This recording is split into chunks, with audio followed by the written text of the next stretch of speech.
قرآن مجید نے جو واضح ارشادات ہمیں دیے، ہمارے بزرگان دین نے، صوفیاء کرام نے، علماء حق نے ان ارشادات کی توضیحات اور تشریحات کر کے زمانے کے مطابق لوگوں کے دلوں تک ان باتوں کو اتارا، اور دنیا کی بے ثباتی، دنیا کا کمزور پن اور آخرت کی فضیلت لوگوں کے دلوں میں ان لوگوں نے واضح کر دی۔ یہ سلسلہ سیدنا امام زین العابدین رضی اللہ تعالیٰ عنہ سے لے کر آج تک صوفیاء اور اولیاء کی جماعت میں جاری و ساری ہے۔ ان اولیاء اللہ میں سے کچھ لوگ ایسے ہیں جو بالکل قرون اولیٰ کے لوگ ہیں، جو صوفیاء کی جماعت میں سابقون الاولون کہلاتے ہیں۔ ان میں ایک بہت بڑا نام داتا گنج بخش علی حجویری کا ہے۔ حضرت ابو الحسن سید علی بن عثمان حجویری رحمۃ اللہ علیہ، داتا صاحب رحمۃ اللہ علیہ کے وصال کو تقریباً 1000 سال ہونے کو۔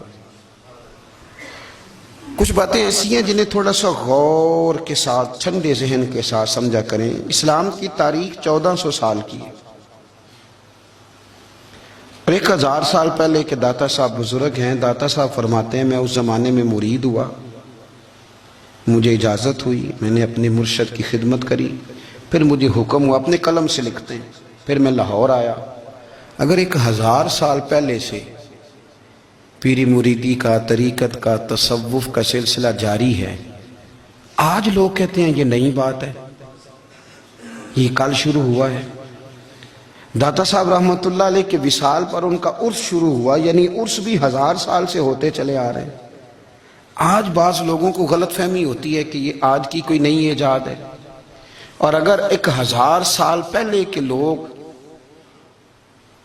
ضرورت محسوس کرتے تھے کہ ہمیں پہلے کسی درویش کی خدمت کریں گے تو پھر ہمیں کچھ ملے گا، تو ہمارا تو زمانہ ہی بڑا عجیب ہے۔ یہاں بہت سارے لوگ ہیں جو کہتے ہیں میں خود قرآن جانتا ہوں، حدیث جانتا ہوں، میں خود بڑا سمجھدار ہوں، مجھے کسی کی کیا ضرورت ہے۔ بہت ساری چیزیں ایسی ہیں جنہیں ہمیں غور سے دیکھنا چاہیے۔ 1000 سال پہلے داتا صاحب، اور پھر داتا صاحب کہتے ہیں میرا کسی عام گھرانے سے تعلق نہیں، میں مدینے والے محبوب کی اولاد ہوں، سید ہیں۔ اس کے باوجود ایک جگہ پہ گئے ہیں، تربیت لی ہے، پھر وہ لاہور تشریف لائے ہیں، اور داتا صاحب فرماتے ہیں کہ میں ہندوستان کے اس ایریے میں آ کے بیٹھا ہوں جہاں زندگی کی سہولیات بھی پوری میسر نہیں ہیں مجھے۔ لاہور 1000 سال پہلے آپ اگر اس کا نقشہ دیکھیں تو کیا نظر آئے گا آپ کو؟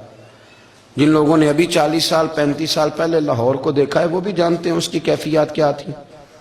تو 1000 سال پہلے کا لاہور جہاں داتا صاحب تشریف لائے، داتا گنج بخش علی حجویری نے وہاں بیٹھ کر قرآن و سنت کی تشریحات کی۔ داتا صاحب نے مسجد بنائی۔ اب لفظ داتا سے بھی بڑا اختلاف ہے لوگوں کو،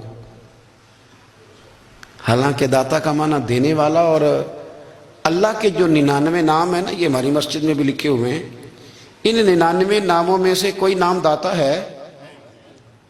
بولیے۔ ایسے لوگ کہتے ہیں یہ تو اللہ کا اسم، بھئی یہ لفظ داتا تو ویسے ہی عربی کا لفظ ہی نہیں ہے۔ تو آپ چیزوں کو گھسیٹ گھساٹ کے اگر لے کے نا، قرآن مجید میں آپ اپنے ماں باپ کے لیے دعا کرتے ہیں، رب ارحمہما کما ربیانی صغیرا، یا اللہ ان دونوں کو بخش دے جو بچپن میں میرے رب بنے۔ رب ارحمہما کما ربیانی صغیرا، رب کا معنی پالنے والا، تو قرآن مجید نے تو ماں باپ کو رب کہہ دیا تو شرک ہو گیا۔ وہاں اللہ رب اور معنوں میں ہے، ماں باپ رب اور معنوں میں ہے۔ یہاں معنی پالنے والے کے ہے۔ ماں باپ اولاد کو پالتے ہیں نا، اصل پالنے والا کون ہے؟ اللہ۔ تو اب کسی نے کہا کہ ابا آپ نے مجھے پالا ہے، تو کافر ہوا کہ مسلمان ہوا؟ تو چھوٹی چھوٹی باتوں میں لوگ تقسیم کرتے ہیں اہل اسلام کی، یہ درست نہیں ہے۔ قرآن مجید نے حکم دیا کہ ان کے لیے دعا کرو ان لفظوں کے ساتھ۔ تو داتا کا معنی ان کا لقب ہے، یہ معروف لقب ہے ان کا، اس کا معنی دینے والا۔ تو بھئی اگر آپ مجھ سے کوئی 2-3 مسئلے سن لیتے ہیں، میں آپ کو دے دیتا ہوں تو شرک نہیں ہوتا۔